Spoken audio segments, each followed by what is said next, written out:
छत्तीसगढ़ भिलाई के अभिषेक हत्याकांड में शव दफनाकर ऊपर सब्जियां उगा दी गई थी।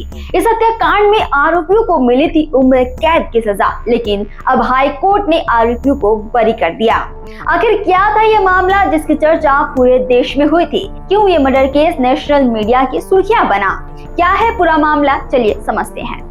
छत्तीसगढ़ के भिलाई में एक प्राइवेट इंजीनियरिंग कॉलेज के चेयरमैन आईपी मिश्रा के इकलौते बेटे अभिषेक मिश्रा की हत्या के मामले में हाई कोर्ट ने दोनों आरोपियों को बरी कर दिया है। इस हत्याकांड में पुलिस ने देश भर के 1 करोड़ मोबाइल फोन की कॉल डिटेल खंगाली।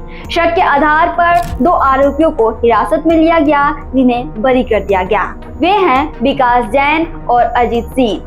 इससे पहले दुर्ग की जिला अदालत ने उन्हें आजीवन कारावास की सजा सुनाई थी। विकास की पत्नी किमसी जैन को पहले ही बरी कर दिया गया था। ये मामला साल 2015 का है। 9 नवंबर को अभिषेक घर से बाहर गया और वापस ही नहीं लौटा। 10 नवंबर को गुमशुदगी की रिपोर्ट जेवरा चौकी में दर्ज कराई गई। जांच के दौरान पुलिस ने 1 करोड़ मोबाइल कॉल डिटेल खंगाली और 22 दिसंबर को विकास जैन और अजीत जैन को हिरासत में लिया गया। 23 दिसंबर को अजीत सिंह के स्मृति नगर स्थित किराए के घर के बगीचे से अभिषेक की सड़ी गली लाश बरामद हुई। आरोप था कि शव को दफनाकर उसके ऊपर फूलगोभी की सब्जियां लगा दी गई थी ताकि किसी को पता ही ना चले। सुनवाई की थी 2021 में कोर्ट ने विकास और अजीत को उम्र कैद की सजा सुनाई थी। इस फैसले को हाई कोर्ट में चुनौती दी गई। सुनवाई चीफ जस्टिस रमेश सिन्हा और जस्टिस अरविंद कुमार अग्रवाल की डिवीजन बेंच में हुई। खास बात ये रही कि विकास जैन ने खुद अपनी पैरवी की। कोर्ट में वकीलों अनिल तावरकर और उमा भारती साहू ने दलील दी कि केस केवल परिस्थिति जन्य साक्ष्यों पर टिका है, कोई प्रत्यक्ष गवाह नहीं है। अभियोजन पक्ष हत्या की कड़ियों को जोड़ नहीं पाया। अभिषेक के पिता किमसी की रिहाई को हाई कोर्ट में चुनौती दी, लेकिन वह याचिका खारिज हो गई। किमसी जैन अभिषेक के कॉलेज में प्रोफेसर थी और दोनों के बीच पहले से अफेयर चल रहा था। जांच में सामने आया कि किमसी जैन ने साल 2013 में किसी विकास जैन नाम के शख्स से शादी कर ली और नौकरी छोड़ दी।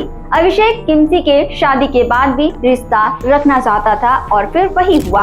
कहा जाए तो किमसी से रिश्ता रखने के कारण ही अभिषेक की जान गई। कोर्ट ने पुलिस जांच पर गंभीर सवाल उठाए। हत्या का मकसद साबित नहीं किया जा सका। धनतेरस के दिन हुई इस घटना का कोई भी चश्मदीद गवाह नहीं मिला, जबकि बाजार में भारी भीड़ थी। कोर्ट को बताया गया था कि 9 नवंबर को किमसी ने अभिषेक को चौहान टाउन स्थित घर बुलाया। वहाँ विकास और अजीत पहले से मौजूद थे। विवाद हुआ और रॉड से हमला कर अभिषेक को बेहोश कर दिया गया और फिर उसे जान से मार दिया गया।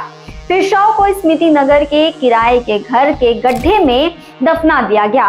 पुलिस ने दावा किया कि लाश की पहचान हाथ की अंगूठी और लॉकेट से हुई। बदबू ना फैले और बॉडी जल्द ही गल जाए, इसके लिए 100 किलो नमक डाला गया। फिर उसके ऊपर फूलगोभी की खेती कर दी गई। पुलिस के पास कॉल डिटेल के अलावा और कोई सबूत नहीं था। किमसी ने 12 अक्टूबर को बेटे को जन्म दिया था और घटना से 1 दिन पहले वह बेटे की तबीयत बिगड़ने पर अस्पताल गई थी। अदालत ने माना कि एक नई मां का इस तरह की साजिश में शामिल होना मुश्किल है, जिसके चलते आरोपियों को अदालत ने 13 मार्च 2024 को निर्दोष बताकर बरी कर दिया। इस पूरी घटना पर आपकी क्या राय है, कमेंट करके जरूर बताएं। छत्तीसगढ़ से जुड़े और अपडेट्स के लिए आप देखते रहें वयम छत्तीसगढ़।